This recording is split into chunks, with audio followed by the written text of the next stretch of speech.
Alhamdulillah. Alhamdulillahilladzi hadana bi'abdihi mukhtari man da'ana ilaihi bi'idzni wa qad nadana labbaika ya man dallana wa hadana. Allahumma salli wa sallim ala sayyidina Muhammadin miftahi babi rahmatillah adada ma fi ilmillah salatan wa salaman daimaini bidawami mulkillah wa ala alihi wa sahbihi wa man walah amma ba'd. Yang sama kita muliakan dan yang kita hormati Ketua BKM Masjid An-Nur, Masjid Nurul Yakin, Abah Buyung, Masya Allah, mudah-mudahan panjang umur, sehat walafiat. Yang kita muliakan, yang kita hormati segenap para imam masjid, para ta'mir masjid. Yang kita muliakan, yang kita hormati Imam besar Masjid Agung Tobelo Al-Habib Ahmad bin Shadiq bin Ahmad Al-Musawwa. Yang kita muliakan, yang kita hormati Sayyidul Am, paman tercinta Al-Habib Naufal bin Tahir Bil Faqih. Juga yang kita muliakan dari Kemenak, ya Ustadz, siapa ini Ustadz yang paling tampan malam ini? Ustadz Rustam Jafar, mudah-mudahan jadi Menteri Agama, amin. Juga Om Dayat, Komda Al Khairat. Terus siapa ini? Bapak dari Depak juga, mudah-mudahan jadi Wakil Menteri Agama, amin. Juga bapak-bapak di sini yang hadir, yang tidak bisa saya sebutkan, ibu-ibu yang cantik-cantik, Masya Allah kayak bidadari. Cuman sayang malam-malam jadi pecahnya so gelap. Yang malam ini ibu-ibu kelihatan semangat sekali. Bapak-bapak juga yang insya Allah semua kita dirahmati oleh Allah Subhanahu Wa Taala. Kita minta sama Allah mudah-mudahan kita tidak pulang dari tempat ini melainkan semua dosa-dosa kita diampuni oleh Allah. Tidaklah kita pulang beranjak dari masjid ini semua hajat-hajat kita dikabulkan oleh Allah Ta'ala. Dan juga yang kita muliakan munsyid kita pada malam hari ini yang baca maulid tadi Ustadz Ali. Nah ini Ustadz Ali lagi cari jodoh, Bu. Ustadz Ali leh. Terus ada juga di sini Ami Syarif Albar, mudah-mudahan kalau beliau ini sudah ada jodoh nih. Ntar boleh ganggu. Terang pe Ami Syarif ini. Ustadz Ridwan, semuanya. Mudah-mudahan semua yang hadir di sini sehat selalu, panjang umur, murah rezeki. Amin ya rabbal alamin. Ibu-ibu, Bu, masih hidup, Bu. Nah. Bapak-bapak kayaknya so mengantuk sedikit nih. Ini jangan, kalau bapak-bapak anggap lagi nonton bola aja Pak, biar semangat. Ya kan, biasanya kita kalau nonton bola semangat, dengar ceramah mengantuk. Kan begitu. Jadi sekarang nih anggap kita lagi pertandingan bola aja Pak. Mudah-mudahan bapak-bapak yang tahan mengantuk, tahan bosan, tahan lapar, mudah-mudahan diganti sama Allah. Di akhirat kita nggak tahan panas. Di akhirat kita nggak tahan azab. Di akhirat kita nggak tahan siksa. Kita tahannya sekarang aja. Amin ya rabbal alamin. Hadirin wal hadirat, kita datang ke satu tempat yang mulia, yaitu baitun min buyutillah, rumah daripada rumah-rumahnya Allah Subhanahu wa taala. Di acara yang mulia memperingati hari lahirnya Nabi besar Muhammad sallallahu alaihi wasallam. Pak, Bu, masjid dan Nabi Muhammad adalah dua tempat yang gak bisa kita pisahkan. Belum dulu banget Pak. Mungkin sekitar 10-15 tahun lalu. Ada satu ulama yang baru wafat. Kalau kita cari di YouTube, kita cari di Google ada. Namanya Syekh Mutawalli Asy-Sya'rawi, mufti Mesir. Masih belum lama beliau wafat di zaman kita saat ini. Kalau kita lihat YouTube ada video-video beliau. Syekh Mutawalli Asy-Sya'rawi. Beliau itu di waktu mudanya beliau pernah hadir, Bu, beliau pernah hadir ke satu ijtima ulama. Beliau ketika itu masih muda. Jadi para ulama sedunia, dari Indonesianya, dari Hadramutnya, dari Mesirnya, dari Saudi, dari Oman, semuanya mereka berkumpul melakukan ijtima ulama, perkumpulan rapatnya para ulama. Sampai mereka membuat masalah, ya kan, membahas masalah, membahas ini dan itu, sehingga dipersilahkan audiens untuk bertanya. Ada yang mau bertanya, maka Syekh Asy-Sya'rawi ini ketika itu masih muda. Beliau angkat tangannya. Coba hadirin tenang dulu, yang di belakang maaf, kalau mau ngobrol di luar aja. Ini Syekh Asy-Sya'rawi masih muda. Jadi jadikan contoh nih, anak muda tapi suka bertanya sama ulama, suka dekat sama ulama. Dia masih muda tapi dia ikut ijtima ulama, dia nggak ikut nongkrong main gaple.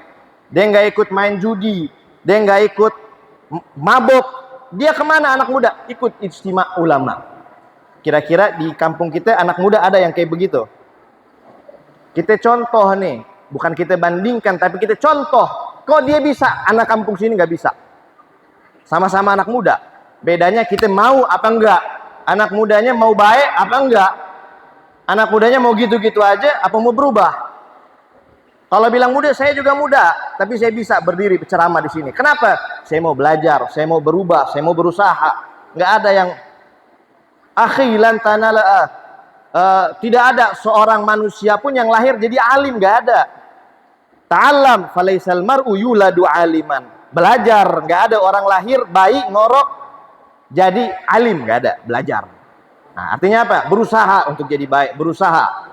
Anak muda harus berusaha jadi baik. Karena kalau anak muda udah baik, ini negeri baik. Kita mau ubah ini negeri, kita mau jadikan negeri yang bertakwa, nggak usah ribet-ribet. Ubah anak-anak muda ini jadi cinta maulid, cinta masjid, cinta kepada agama. Contohnya apa ini? Contoh Imam Asy-Sya'rawi masih muda, ikutnya ijtima ulama. Dibuka forum audiens, bertanya. Dia tanya, wahai ulama, saya mau bertanya. Bu, Pak, anak muda, dengar nih pertanyaannya. Kita tanya, kita dengar, kita bisa jawab nggak pertanyaan ini? Dia tanya, saya mau tanya, ketika Rasulullah SAW wafat, meninggal dunia, beliau itu dimandikan oleh para sahabat, dimandikan oleh Abbas, dimandikan oleh Imam Ali bin Abi Thalib, oleh Fudail bin Abbas, ya kan? Beliau dimandikan. Yang ingin saya tanyakan wahai ulama, itu air bekas mandi Nabi Muhammad sekarang di mana? Pernah kita kebayang kayak begitu? Ini pertanyaan keluar dari seorang pemuda. Dia berpikir sampai sejauh itu, mencari ilmu sejauh itu. Dia nggak habiskan masa mudanya nyari hal-hal yang nggak lain. Malam ini togel nomor berapa ya? Enggak. Malam ini pasang judi berapa? Enggak. Dia pikir di mana air bekas mandinya Rasulullah. Baru jadi pemuda yang hebat. Kalau masih muda mikirnya togel, mikirnya pacaran, mikirnya minum, rusak negeri kita. Perbaiki anak-anak muda kita. Didik anak-anak muda kita. Dari kecil masukin pesantren supaya mereka jadi syabun nasya'a fi ibadatillah, pemuda yang tumbuh dalam taat kepada Allah Ta'ala. Ini Syekh Sya'rawi nanya kayak begitu, ibu-ibu bingung, ya di mana air bekas itu? Bapak-bapak bingung, di mana? Jangankan kita, ulama saat itu, ulama sedunia bingung. Bener juga, di mana itu air bekas mandi Nabi Muhammad? Kita nggak pernah dengar itu. Kita cuma tahu Nabi Muhammad dimandikan. Air bekas mandinya di mana?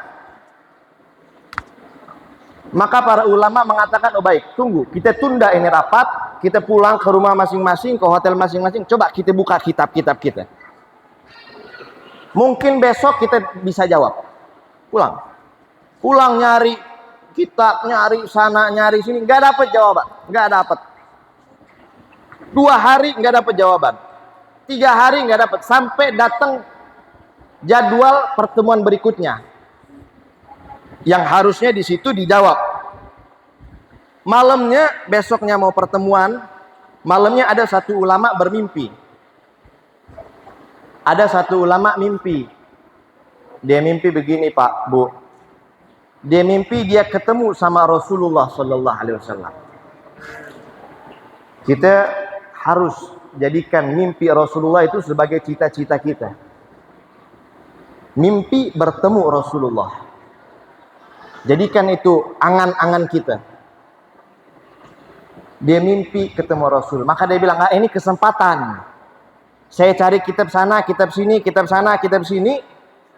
Gak dapat jawabannya. Sekarang mumpung saya ketemu Rasulullah, saya tanya langsung sama Rasulullah. Maka dia bertanya, ya Rasulullah, mohon izin, mohon maaf, saya izin bertanya.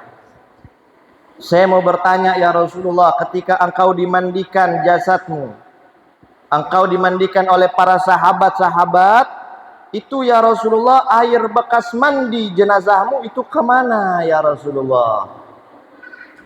Itu di mana sekarang ya Rasulullah?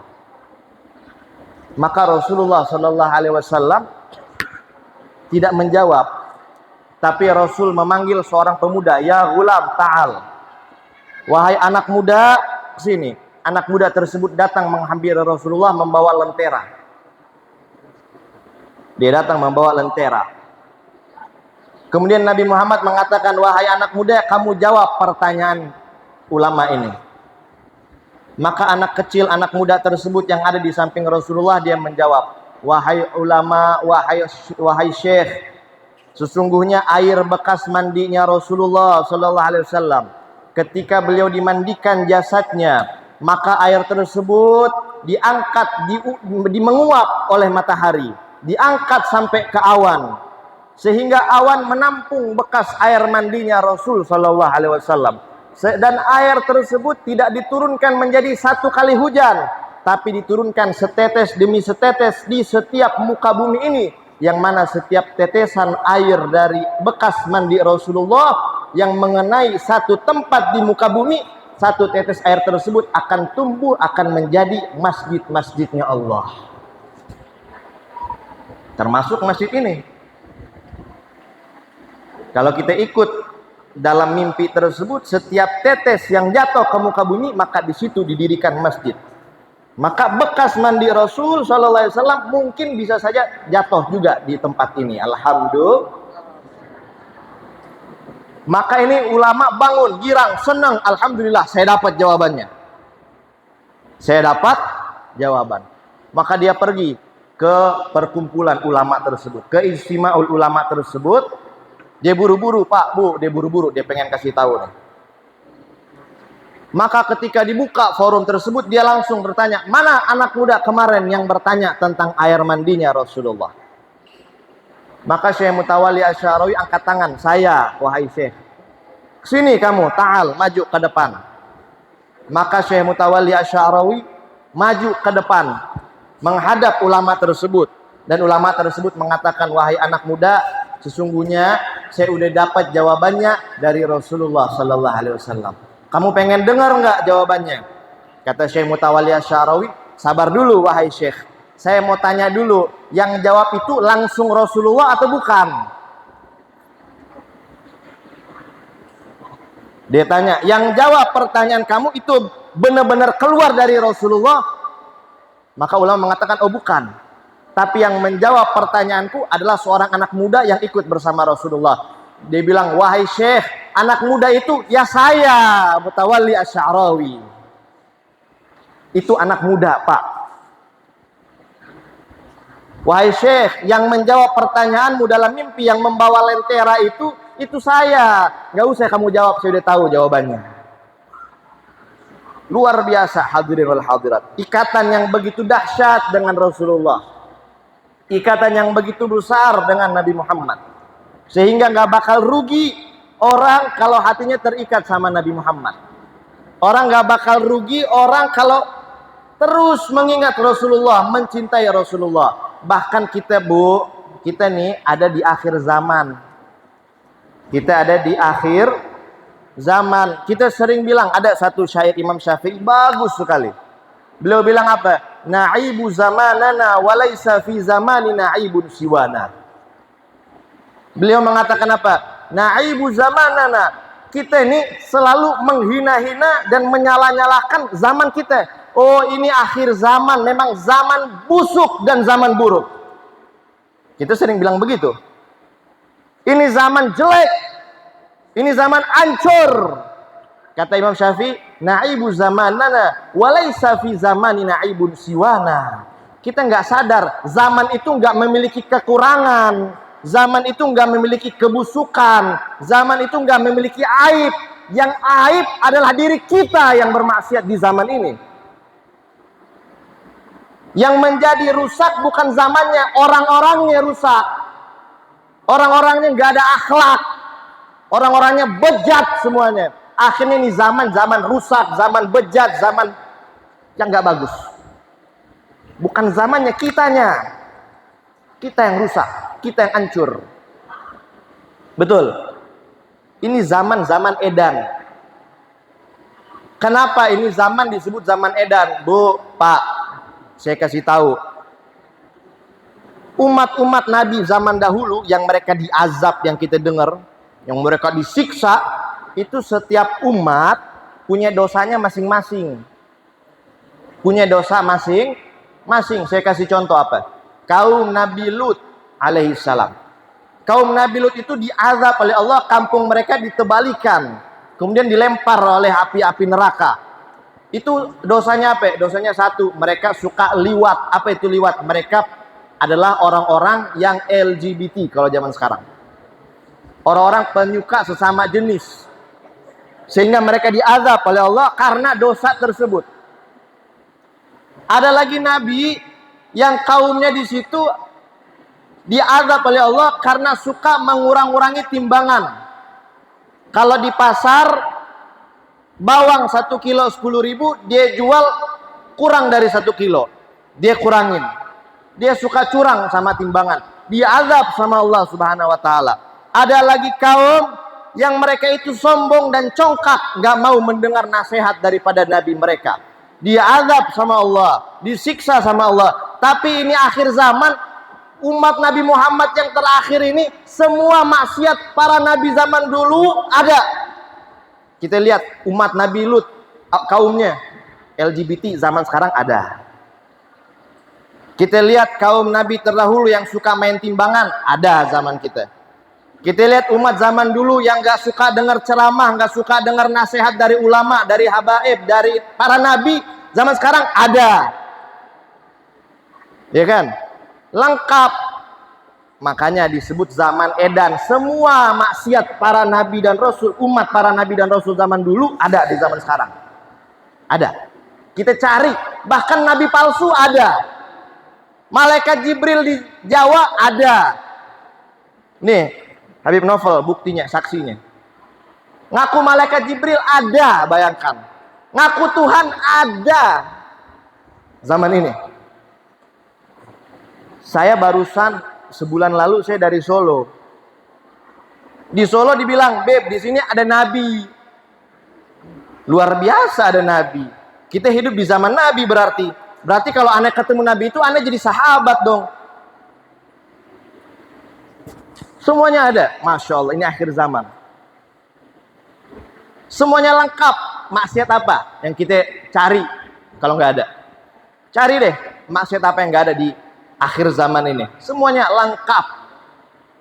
Curang timbangan banyak. LGBT merajalela sekarang, waliyadzubillah. Jangan sampai masuk ke Indonesia.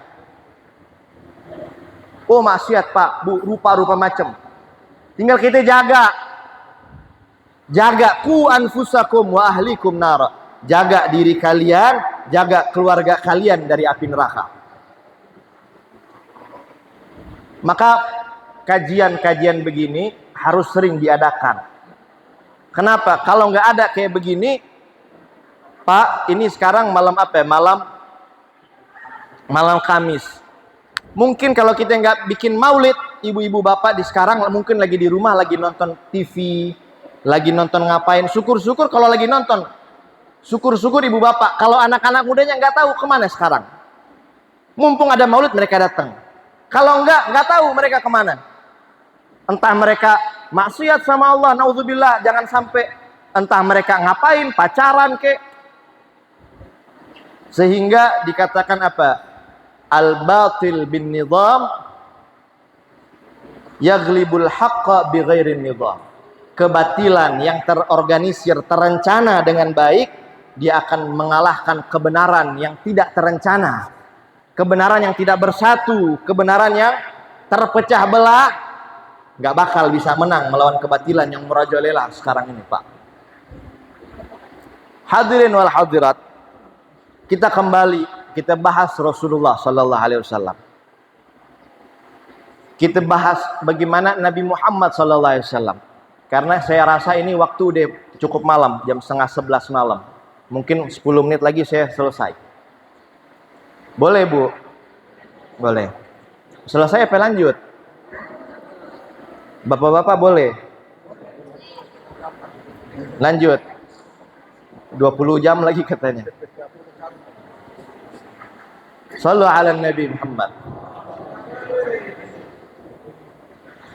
Pak, Bu, Rasul Sallallahu Alaihi Wasallam ini orang yang paling mulia. Kita harus tahu, kita harus tanamkan di hati kita, nggak ada orang yang lebih mulia di atas Rasulullah kecuali Allah Subhanahu Wa Taala. Udah. Yang paling mulia Rasulullah, makhluk yang paling mulia.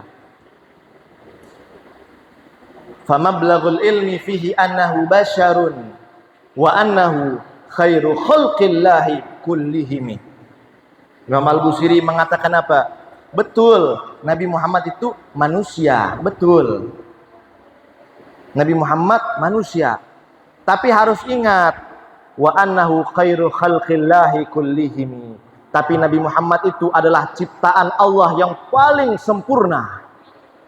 Di dalam syair yang lain apa? Muhammadun basyarun la kal basyari bal huwa kal yakut wan nasu kal hajari. Nabi Muhammad sallallahu alaihi wasallam basyarun, manusia sama kayak kita. La kal basyari, tapi enggak kayak kita manusianya. Gimana tuh maksudnya? Manusia tapi bukan kayak manusia. Gimana tuh? Dikasih contoh, bal huwa kal yakut wan nasu kal hajari. Seakan-akan Nabi Muhammad itu batu yakut, batu bacan, batu permata, batu intan, batu mutiara, wan nasu kal hajari. Kita ini manusia batu-batu kerikil yang di pinggir jalan. Sama-sama batu. Sama-sama batu, tapi beda. Bal huwa kal yakut wan nasu kal hajari. Nabi Muhammad itu bagaikan batu yakut dan manusia itu adalah batu-batu kerikil yang biasa. Bu, Ibu, dikasih kerikil segede gini, ngambil nggak? Mau? Batu angus di Ternate tuh, nih buat Ibu, mau? Tapi bapak-bapak dikasih batu bacan segini, ya Allah syukron, jazakumullah khair, Beb. Terima kasih banyak. Kenapa? Ini batu ada harga. Padahal kalau kita hitung-hitung sama-sama batu. Cuman yang satu batu nggak ada harga, batu biasa. Itulah Rasulullah Sallallahu Alaihi Wasallam. Beliau manusia tapi beda. Beliau manusia agung. Beliau manusia luar biasa. Dulu kita sering dengar ketika Allah Subhanahu Wa Taala menciptakan Nabi Allah Adam, Pak, Bu. Kemudian apa? Inni ja'ilun fil ardi khalifah. Qalu ataj'alu fiha may yufsidu fiha wa yasfiku dima wa nahnu nusabbihu bihamdika wa nuqaddisu lak. Qala inni a'lamu ma la ta'lamun wa 'allama Adama al-asma'a kullaha. Thumma aradahum 'alal malaikah. Faqala anbi'uni bi asma'iha. Terus apa? Qalu subhanaka la ilma lana illa ma 'allamtana innaka antal alimul hakim. Kemudian di akhir ayat, di akhir cerita Allah Ta'ala mengatakan apa? Sujudlah kalian kepada Nabi Adam. Sujudlah kalian kepada Nabi Adam alaihissalam. Ini yang akan kita bahas sedikit. Di dalam riwayat Imam Abdullah bin Abbas, di dalam kitab As-Sirah An-Nabawiyah karangan Syekh Ahmad Zaini Dahlan, beliau mengutip sebuah hadis yang diriwayatkan oleh Imam Ibn Abbas. Beliau mengatakan dulu ketika Allah Ta'ala menciptakan Nabi Allah Adam alaihissalam, maka Allah Ta'ala meletakkan kepada Nabi Allah Adam alaihissalam nur Muhammadi. Nur Muhammadi. Nurnya, cahayanya Nabi Muhammad. Sehingga ibu, cahaya tersebut yalma ala jabhatih. Cahaya nurul Muhammadi tersebut nampak menyala di jabhah. Jabhah ini jabhah apa ya bahasa sini? Testa. Di jidatnya Nabi Adam, dia menyala. Apa yang menyala di jidatnya Nabi Adam? Itulah nur Muhammadi, cahayanya Nabi Muhammad. Yang nanti akan diturunkan sampai lahir dari sulbinya Sayyidina Abdullah dan Sayyidatina Aminah. Tapi Pak, cahaya yang ada di jidat Nabi Muhammad itu nggak bisa dilihat oleh iblis. Nggak bisa dilihat oleh iblis. Ini riwayatnya Ibn Abbas. Iblis nggak bisa lihat itu cahaya. Maka ketika Allah memerintahkan malaikat untuk bersujud kepada Adam, maka mereka itu hakikatnya bukan sujud kepada Nabi Adam, tapi mereka bersujud kepada Allah. Adam itu dijadikan kiblat, sama kayak kita sujud ke Ka'bah. Kita disuruh sujud menghadap ke, kita nyembah Ka'bah apa bagaimana? Bukan, kita nyembah Allah, cuman kiblatnya ke Ka'bah. Maka ketika Nabi Adam, malaikat diperintahkan sujud kepada Adam, bukan sujud menyembah Adam, sujud kepada Allah, menjadikan Adam sebagai arah. Apa yang dituju dari menjadikan Nabi Adam sebagai kiblat? Bukan Nabi Adamnya yang dijadikan kiblat oleh Allah, bukan Nabi Adamnya yang ingin dijadikan arah oleh Allah, tapi nur Muhammadi, cahaya Nabi Muhammad itu yang dijadikan arah untuk bersujud menyembah Allah. Makanya di dalam salat kita tuh, ya, kita disuruh tuh menghadirkan Rasulullah, menghadirkan Nabi Muhammad sebelum kita salat. Di antaranya itu, karena disitulah hakikat nur Muhammadi. Ketika para malaikat sujud kepada Nabi Adam, mereka bersujud menghadap ke cahayanya Nabi Muhammad SAW. Sehingga Pak, Bu, kita sholat, kita puasa, kita zakat, kita haji, tapi nggak ada cinta sama Rasulullah, percuma. Kita sholat, kita sujud, sampai jidat kita bukan hitam, sampai jidat bolong, balobang, orang testa ini. Sujud, orang gosok-gosok, tapi benci sama Nabi Muhammad, waliyadzubillah, anti sama Nabi Muhammad. Nggak bisa dengar Nabi Muhammad bid'ah, Nabi Muhammad syirik. Hati-hati. Itu Nabi Muhammad bukan orang sembarangan untuk kita bid'ah-bid'ahkan. Bukan orang sembarangan untuk kita syirik-syirikan. Ada riwayat seorang hamba yang hidupnya seumur hidup ibadah terus, nggak ada maksiat. Sampai masuk ke kubur senang. Masuk ke kubur nggak dapat siksa. Alhamdulillah, nggak dapat siksa. Tapi begitu dibangkitkan oleh Allah Ta'ala, dia nggak bisa masuk ke dalam sorga. Sorga terkunci untuk dia. Dia dipindahkan masuk ke neraka. Kok bisa? Kenapa? Karena orang tersebut hatinya kosong dari Nabi Muhammad. Nggak ada ta'zim kepada Nabi Muhammad. Nggak ada sayang cinta kepada Nabi Muhammad. Sorga diciptakan untuk Nabi Muhammad SAW. Orang dengan salawat, dengan cinta kepada Nabi Muhammad itu membuat hati lunak dan lembut. Orang kalau dekat sama Nabi Muhammad, hatinya ini gampang menangis, gampang merasa bersalah, gampang merasa tersindir. Dalam artian tersindir kepada kebaikan, ya, bukan tersindir tersinggungan, bukan. Gampang ngerasa, ya Allah, ana ini banyak dosa. Kita Pak, kita nih mungkin kita kalau dengar kayak ceramah, jangan kita suka maksiat, kita kadang-kadang, oh iya itu anak fulan tuh suka maksiat. Kadang kita arahin ke orang lain, kita lupa ngarahin ke diri kita sendiri. Dinasehatin sama yang ceramah, jangan kita judi, dalam hati, tuh yang di sebelah dengerin. Jangan kayak gitu. Bilang ke diri ente, ya wahai diri, dengerin tuh nasihat buat begitu. Jangan kita arahkan ke orang lain, tapi ke diri kita sendiri. Itu kenapa? Karena hatinya keras Sehingga ketika nasihat masuk ke hatinya, dia mental, dipentalin, kirim aja ke orang lain. Maka melembutkan hati ini Pak, Bu, dengan mencintai Nabi Muhammad. Orang kalau dia cinta sama Nabi Muhammad, selamat dunia, selamat akhirat. Bahkan Sayyidil Habib Umar bin Muhammad bin Salim bin Hafid, guru kita, beliau mengatakan apa? Di dalam satu kitabnya, beliau menulis orang, Bu, Pak, yang hatinya terikat dengan Nabi Muhammad SAW, maka jangankan fitnah akhir zaman yang tadi kita sebut macam-macam tuh ya, jangankan fitnah akhir zaman, fitnah yang lebih besar dari akhir zaman apa? Fitnahnya Dajjal. Dia bakal selamat kalau dia cinta sama Nabi Muhammad. Ada dalilnya, ada dalilnya. Bahkan dalilnya sahih riwayat Imam Muslim.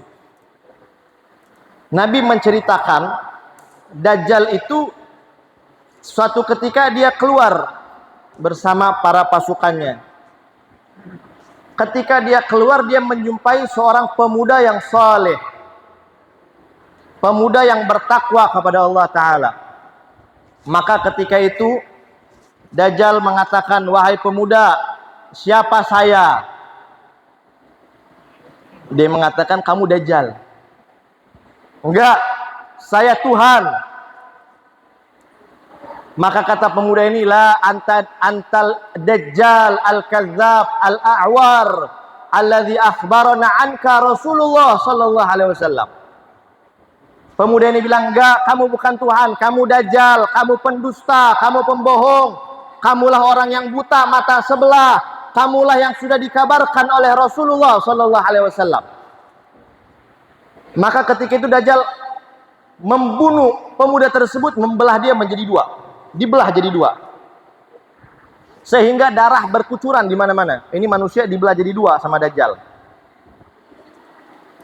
Maka di dalam hadis ini, itu Dajjal di di genangan darahnya dia muter Pak, dia muter Bu, dia muter, diputerin. Terus dia di dalam riwayat dia mulutnya komat kamit, kayak dukun baca mantra, ya, sambil komat kamit mulut, mbah dukun baca mantra. Itu Dajjal baca mantra juga. Jadi kalau ada dukun-dukun baca mantra, itu anak buahnya Dajjal. Jangan suka pergi sama dukun. Jangan suka pergi orang yang suka baca mantra-mantra. Dajjal tuh suka baca mantra. Kalau Rasulullah baca zikir, dia baca mantra nih. Baca mantra, kemudian dia bilang, "Gum, bangun." Ini luar biasa, fitnah Dajjal. Makanya Dajjal itu fitnah.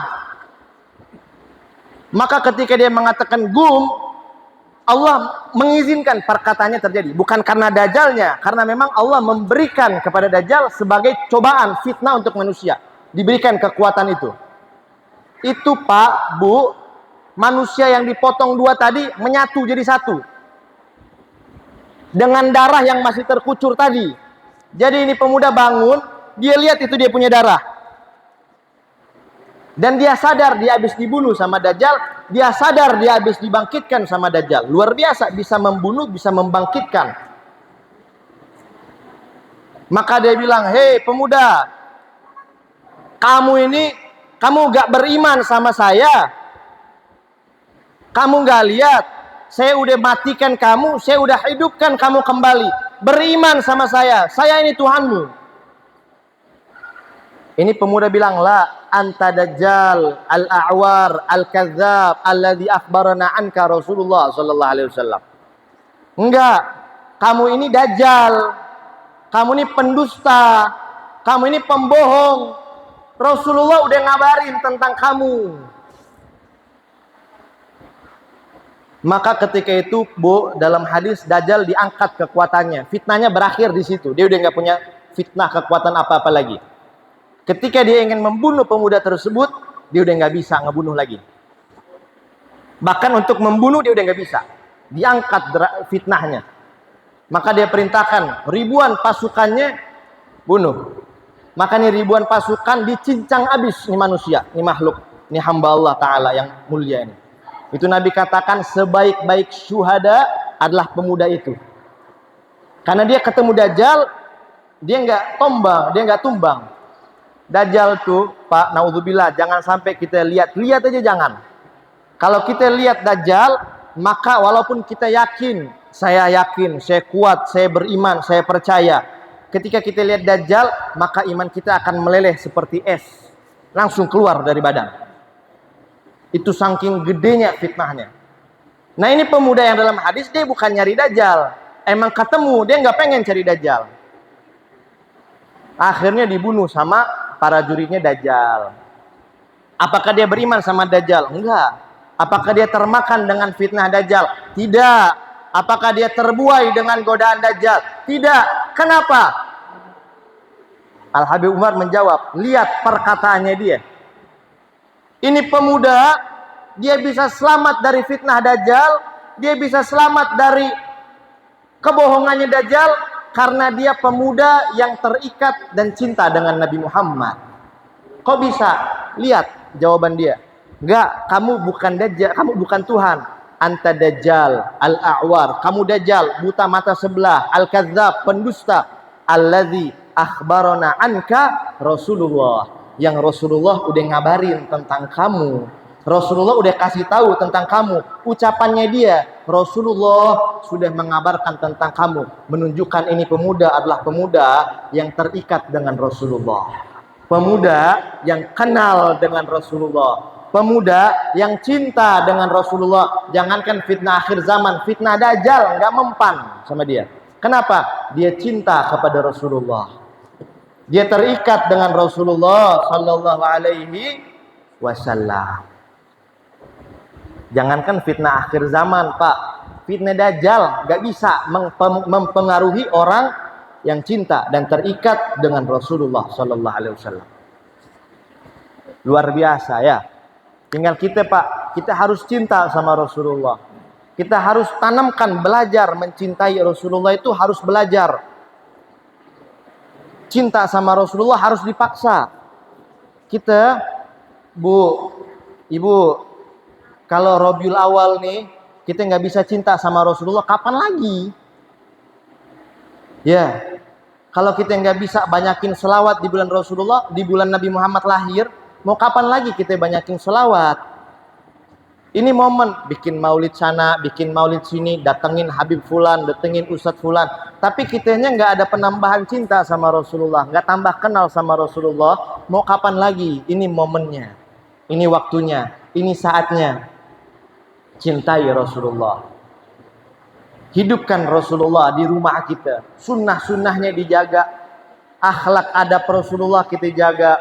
Kita hidupkan sunnah Rasulullah dari hal yang paling kecil. Makan pakai tangan kanan, pakai baju tangan kanan, masuk kamar mandi kaki kiri. Dari hal-hal terkecil yang kita lakukan, itulah tanda kita cinta kepada Nabi Muhammad. Ajarkan dari hal paling kecil. Ajarkan anak kita kalau tidur ngadepnya ke kanan, jangan membelakangi kiblat. Ajarkan anak kita kalau mau makan baca bismillah. Itu sunnah-sunnah yang kecil yang kalau kita perhatikan, maka akan menumbuhkan di situ cinta kepada Rasulullah.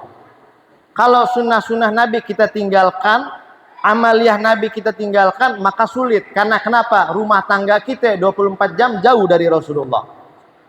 Tapi kalau kita selalu hidupkan Rasulullah, nak, contoh nih, nak, pakai sepatu itu kaki kanan dulu. Kenapa, Bu, harus pakai kaki kanan dulu? Rasulullah kalau pakai sepatu kaki kanan dulu. Sehingga anak itu dari kecil diajarin, Rasulullah begini, Rasulullah begitu, Rasulullah begini. Dia tumbuh besar, dia jadikan Rasulullah dia punya idola. Dia tumbuh besar yang dia rindukan Rasulullah. Dia tumbuh besar yang dia cintai Rasulullah. Anak kita kan sekarang dari kecil udah dilihat Spiderman, Batman, Hulk, apa lagi? Iron Man. Gak pernah kenal sama Rasulullah. Sehingga yang mereka jadikan panutan siapa? Saya pengen jadi Spiderman. Saya pengen jadi Batman. Gak pernah tuh kita dengar anak kita, saya pengen jadi seperti Rasulullah sallallahu alaihi wasallam. Saya pengen jadi seperti Ali bin Abi Thalib. Saya pengen jadi seperti Khalid ibn Walid. Gak pernah kita dengar dari anak-anak kayak begitu. Kenapa? Karena dari kecil mereka dikenalkan dengan tokoh-tokoh fiktif. Mereka dikenalkan dengan tokoh-tokoh barat yang dibuat-buat. tokoh-tokoh kita Islam, nabi kita, sahabat-sahabat Rasulullah dilupakan, dipinggirkan, ditinggalkan, dikebelakangkan. Maka wajar Pak kalau mental anak-anak sekarang bukan mental-mental pejuang Islam. Karena dari kecil mereka nggak pernah kenal perjuangan Islam. Nah, mudah-mudahan hadirin wal hadirat ini jadi hikmah. Kita pulang dari maulid ini apa? Pertama yang kita ambil, terapkan sunnah-sunnah Rasulullah Sallallahu Alaihi Wasallam. Terus yang kedua, amalkan, terapkan ke anak-anak kita, tumbuhkan kepada mereka rasa cinta kepada Nabi Muhammad Sallallahu Alaihi Wasallam. Didik generasi kita, akhlak mereka bermental-mentalnya Rasulullah Sallallahu Alaihi Wasallam. Jadikan Rasulullah idola, jadikan Rasulullah panutan. Laqad kana fi Rasulillahi uswatun hasanah. Kurang apa lagi Allah Ta'ala mengatakan, sungguh telah ada pada diri Rasulullah suri teladan yang sangat baik. Rasulullah, Bu, Pak, suri teladan. Hidupnya adil, hidupnya contoh. Ini saya kasih cerita terakhir sebelum saya tutup. Mudah-mudahan kisah ini ibu bapak bisa menjadi sebuah sebab kita mencintai Rasulullah. Sebuah kisah bagaimana Rasulullah itu memberikan contoh yang sangat baik kepada kita, khususnya kepada para pemimpin-pemimpin. Mumpung ini musim-musim pilkada, kita himbau Bapak Ibu jangan sampai kita pecah belah karena beda-beda pilihan ya, jangan. Mau pilih fulan terserah, yang penting kita satu, kita saudara sesama umat Islam. Mau beda pilihan terserah ente masing-masing. Tapi ini contoh bagaimana Rasulullah itu adalah seorang pemimpin yang adil. Seorang pemimpin yang sangat luar biasa bijaksana. Di akhir hidup Rasulullah Sallallahu Alaihi Wasallam. Bu, mau dengar cerita nggak? Kalau saudara mau dengar, saya mau duduk sudah, lala juga kaki kram ini, kesian. Terakhir nih Pak ya. Di akhir hidup Rasulullah. Rasulullah itu udah umurnya 63 tahun. Kurang berapa hari lagi beliau wafat. Beliau perintahkan dua orang sahabatnya dipanggil, wahai sahabatku ke sini. Tolong wahai sahabat, kamu bopong aku. Kamu tandu. Saya ingin ke masjid. Saya ingin ke masjid. Baik ya Rasulullah. Rasul udah tua, Pak, Bu. Rasul udah sangat kurus di situ. Rasul ini orang yang kurus di saat itu. Udah mau meninggal Rasulullah Sallallahu Alaihi Wasallam. Di detik-detik akhir hidupnya Rasulullah. Ketika itu Nabi Muhammad dibopong oleh sahabatnya dalam keadaan yang sangat lemah. Keadaan yang sangat letih Rasulullah SAW. Beliau jalan. Beliau naik ke atas mimbarnya, dikumpulkan seluruh sahabatnya. Seluruh sahabat hadir ketika itu. Kemudian Rasulullah naik di atas mimbarnya. Rasul dalam keadaan lemah, dalam keadaan sakit, dalam keadaan kurus. Rasul SAW berkhutbah, wahai para sahabatku, bukankah aku sudah sampaikan kepada kalian tentang risalah nabawiyah, risalah firman Allah, tentang pesan-pesan Allah. Aku sudah ajarkan kalian tauhid, aku sudah ajarkan kalian salat, aku sudah ajarkan kalian zakat. Wahai sahabatku, aku sudah ajarkan kalian seluruh syariat-syariat Allah. Aku sudah ajarkan kepada kalian mana yang baik, mana yang haram. Wahai sahabatku, apakah saya sudah sampaikan itu kepada kalian? Maka para sahabat mengatakan, bala ya Rasulullah. Betul wahai Rasulullah, sungguh engkau sudah menyampaikan amanat tersebut. Maka ketika itu Nabi Muhammad mengatakan, Allahumma fashhad, ya Allah, saksikanlah, aku sudah menyampaikan tugas dari engkau ya Allah. Dalam keadaan lemah, dalam keadaan letih, dalam keadaan sakit, Rasul SAW bertanya, wahai para sahabat-sahabatku, ingatlah kata-kataku, tanamkan kata-kataku.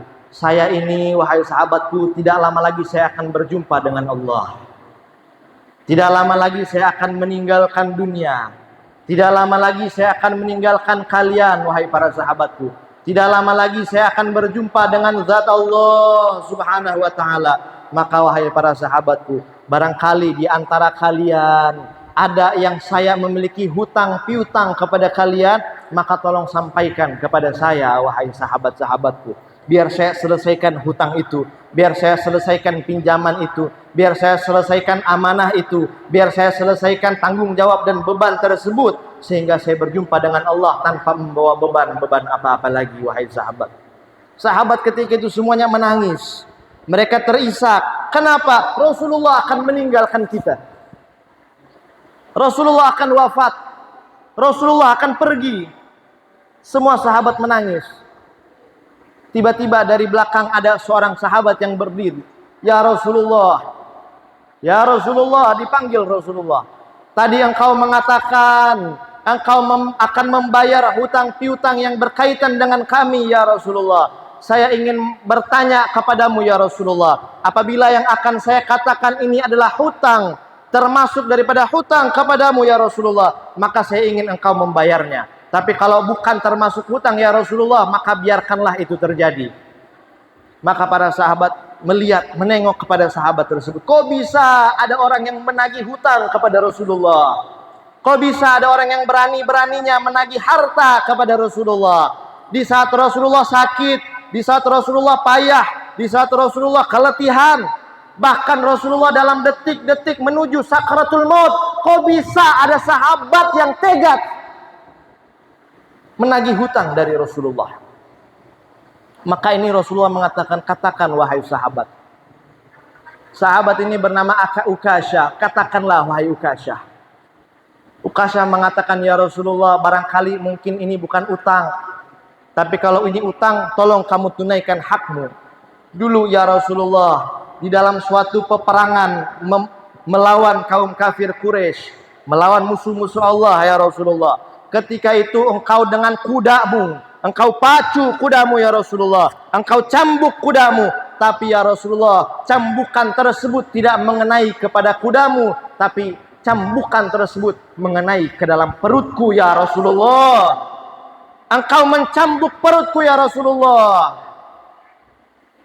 Maka Rasul mengatakan, ya Ukasha, itu adalah hutang. Maka aku akan lunaskan dan aku akan tunaikan saat ini. Sahabat dengar begitu marah. Kok bisa ada orang pengen cambuk Rasulullah? Kok bisa ada orang pengen hukum Rasulullah? Bahkan Rasul lagi sakit, Rasul lagi lemah, dia pengen cambuk Rasulullah. Maka Nabi Muhammad mengatakan, wahai sahabat, berikan kepada dia cambuk. Sahabat dapat perintah dari Rasulullah, sahabat mau nggak mau memberikan kepada dia cambuk. Dipegang oleh Ukasha, diraba oleh Ukasha, dicoba oleh Ukasha. Dia mengatakan, ya Rasulullah, bukan cambuk ini yang kamu gunakan mencambuk saya. Sahabat marah dengar begitu. Ya Rasul, bukan cambuk ini yang kau gunakan.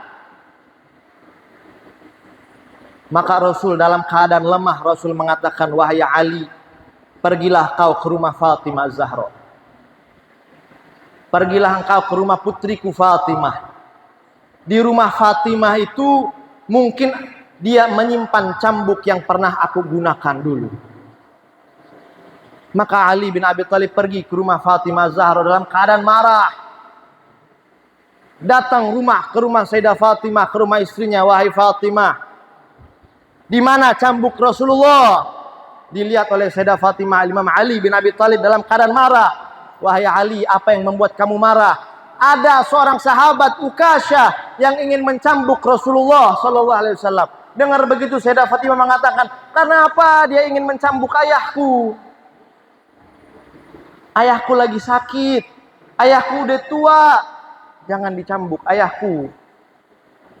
Maka Imam Sayyidah Fatimah ikut kepada Imam Ali bin Abi Thalib menuju Masjid An-Nabawi. Diberikan cambuk tersebut kepada Ukasha. Ukasha mengatakan, ini ya Rasulullah cambuk yang kau gunakan dulu. Ini dia cambuknya. Sekarang saya akan menuntut balasan kepadamu ya Rasulullah. Maka ketika itu Ukasha maju Dia datang ke hadapan Rasulullah, di depan mimbar Rasulullah, dan dia mengatakan, "Ya Rasulullah, ketika engkau mencambuk aku berada di bawah dan engkau berada di atas. Sekarang ya Rasulullah, saya ingin membalas, maka kamu harus turun dari mimbarmu." Sahabat dengar begitu marah. Bisa-bisanya ada sahabat menurunkan Rasulullah dari mimbar. Namun Rasulullah dalam keadaan letih, Pak, dalam keadaan sakit. Rasul turun dari mimbarnya. Rasul turun dari mimbarnya. Rasul katakan, "Wahai Ukasyah, cepatlah kamu mencambukku. Dan jangan kamu berlama-lama. Nanti Allah akan mengazabmu, wahai Ukasyah." Ukasyah mengatakan, "Baik ya Rasulullah. Tapi satu ya Rasulullah. Satu lagi ya Rasulullah. Dulu waktu engkau mencambukku di medan perang ya Rasulullah. Ketika itu aku tidak menggunakan baju ya Rasulullah. Aku telanjang dada ya Rasulullah. Cambukan itu benar-benar masuk ke dalam kulitku ya Rasulullah. Maka aku minta engkau lepaskan bajumu ya Rasulullah." Sayyidina Abu Bakar As-Siddiq dengar begitu maju kepada Ukasyah. "Ya Ukasyah, beraninya engkau mencambuk Rasulullah, bahkan meminta Rasul buka baju untuk dicambuk olehmu." "Wahai Ukasyah, saya ini Abu Bakar As-Siddiq, orang pertama yang beriman kepada Muhammad. Saya orang pertama yang beriman kepada Rasulullah. Saya orang paling dekat dengan Rasulullah. Jangan kamu cambuk Rasulullah, wahai Ukasyah. Cambuklah aku, wahai Ukasyah." Rasul mengatakan, "Pergilah engkau ya hai Umar, pergilah. Biarkan ini urusanku dengan Ukasyah." Datang Sayyidina Umar bin Khattab, "Wahai Ukasyah, ketahuilah, dulu Muhammad adalah orang yang paling aku benci. Bahkan dulu aku pernah menghunuskan pedang untuk membunuh Muhammad. Tapi saat ini jangankan kau cambuk Muhammad, sampai akan engkau langkahi aku punya mayat terlebih dahulu, wahai Ukasyah. Langkahi dulu mayatku Ukasyah, baru kamu bisa cambuk Rasulullah." Rasul mengatakan, "Biarkan wahai Umar. Ini urusanku dengan Ukasyah." Ukasyah ingin mencambuk Rasulullah. Sayyidina Umar nggak bisa menghentikan. Datang Ali bin Abi Thalib, "Wahai Ukasyah, pukullah aku wahai Ukasyah. Jangan kau pukul Rasulullah. Di dalam darahku mengalir darah Rasulullah juga. Darah yang sama dengan Rasul ada di dalam diriku. Maka kalau kamu pengen pukul, pukullah diriku. Sama aja wahai Ukasyah." Rasul mengatakan, "La ya Ali, biarkan wahai Ali, tinggalkan. Ini urusanku dengan Ukasyah." Sayyidah Fatimah Az-Zahra maju, "Wahai Ukasyah, tega-teganya kau memukul ayahku. Ayahku lagi sakit, ayahku lagi kurus. Tidakkah kau lihat ketika Rasul membuka bajunya? Apakah kamu tidak lihat Rasul mengganjal perutnya dengan 3 buah batu? Karena beliau belum makan, bahkan dalam keadaan sakit. Dan kamu tega mencambuk ayahku, wahai Ukasyah. Kamu tega-teganya menyiksa ayahku. La ya Ukasyah, jangan. Cambuklah aku putrinya Fatimah Zahra." Rasul mengatakan, "Ya Fatimah, biarkan. Jangan. Ini urusan aku dengan Ukasyah. Ini urusanku. Biarkan kita selesaikan." Ketika Ukasyah maju, datang 2 orang pemuda. 2 orang anak kecil yang tampan, yang ganteng, yang rupawan, bercahaya. Dialah Al-Hasan dan Al-Husain. Masih kecil, usianya mungkin 8 atau 7 tahun. Dia datang sama Ukasyah, "Wahai paman Ukasyah, jangan kamu cambuk kakek kami. Kakek kami lagi sakit. Kakek kami lagi kurus. Kakek kami lagi nggak berdaya. Dia udah dalam sakratul maut, wahai paman Ukasyah. Kami cucunya Rasulullah. Kami kesayangannya Rasulullah. Kami darah dagingnya Rasulullah. Kami berdua ya Ukasyah. Apabila kami tersakiti, maka Rasulullah juga akan tersakiti. Maka cambuklah kami berdua, wahai paman Ukasyah. Jangan kau cambuk kakek kami Rasulullah." Seorang anak kecil rela dicambuk untuk Rasulullah. Dialah Al-Hasan dan Al-Husain. Kami cucu kesayangan Rasulullah. Apapun yang menyakiti kami, itu akan menyakiti Rasulullah, wahai paman Ukasyah. Nabi mengatakan, ya Hasan, ya Husain, wahai cucuku, pergilah engkau. Ini urusan kakekmu Rasulullah dengan Ukasyah. Tidak ada yang bisa menghalangi Rasul dengan Ukasyah. Rasul sudah membuka bajunya, Ukasyah sudah maju dengan cambuknya. Ukasyah mendekat kepada Rasul sallallahu alaihi wasallam. Sampai depan Rasul sallallahu alaihi wasallam, tiba-tiba sesuatu hal yang terjadi begitu dahsyat, begitu luar biasa. Ukasyah membuang cambuk tersebut dan dipeluklah perut Rasulullah dan dicium perut Rasul sallallahu alaihi wasallam. Dan dia menangis di perut Rasulullah. Dia katakan, maafkan aku ya Rasulullah. Siapa yang bisa mencambukmu ya Rasulullah? Aku tidak akan mencambukmu wahai Rasulullah. Engkaulah kekasihku ya Rasulullah. Aku hanya pernah mendengar dari lisanmu, kulit siapa saja yang bersentuhan dengan kulitku maka tidak akan masuk ke dalam api neraka. Wahai Rasulullah, ketika engkau mengatakan engkau akan meninggal, aku belum pernah menyentuh kulitku dengan kulitmu ya Rasulullah. Maka aku pengen menyentuhkan bibirku dengan kulit perutmu ya Rasulullah. Biarkan aku mencium perutmu ya Rasulullah. Sahabat semua menangis melihat kejadian yang begitu dahsyat. Seorang sahabat yang mencintai Rasulullah mencium perut Rasulullah sallallahu alaihi wasallam. Maka Rasul mengatakan, apabila kalian ingin melihat penduduk surga, maka lihatlah kepada Ukasyah. Dia masuk surga karena kecintaan yang begitu besar kepada Nabi Muhammad sallallahu alaihi wasallam. Nah hadirin wal hadirat, mudah-mudahan Allah Ta'ala jadikan kita orang-orang yang mencintai Rasulullah, orang-orang yang dicintai sama Rasulullah.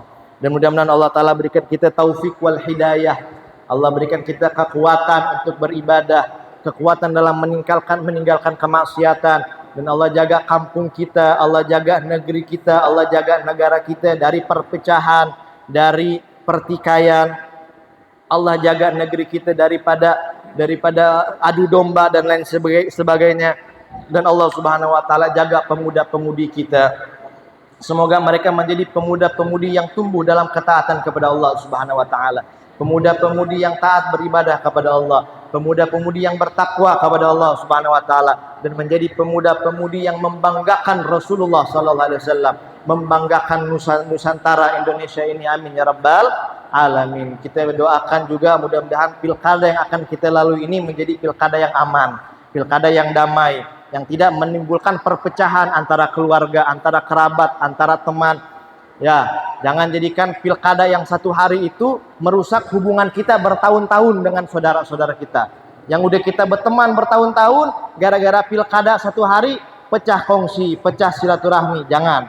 Ya, dia duduk, fulan duduk, dia nggak urusan sama ente, dia urusan sama keluarganya juga. Jadi urusan sama keluarga kita jaga. Jangan sampai karena orang-orang yang nggak kenal sama kita nih, muka-muka kita nih nggak dikenalin sama dia, Pak. Kalau dia udah duduk, dia ingat sama kita kalau lagi nyalon doang.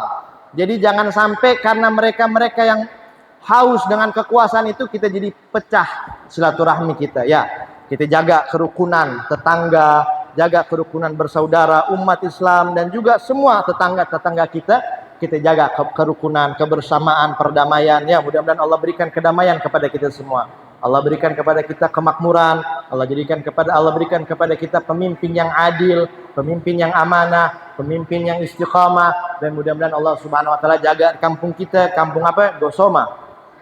Kampung Gosoma khususnya dari segala macam bala, fitnah, musibah, wabah.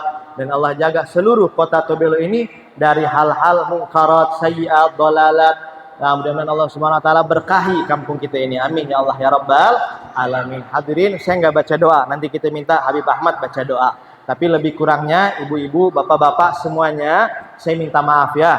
Kalau ada salah kata, salah ucapan, salah perbuatan, saya minta maaf, minta ridho. Mudah-mudahan ibu bapak berikan maaf sama saya ya. Kasih maaf nggak? Maaf. Bapak-bapak kasih maaf ya. Alhamdulillah. Jadi mudah-mudahan kita bisa saling silaturahmi lagi. Jadi ini bisa membawa hikmah, membawa manfaat bagi kita semua. Lebih kurangnya mohon dimaafkan. Assalamualaikum warahmatullahi wabarakatuh.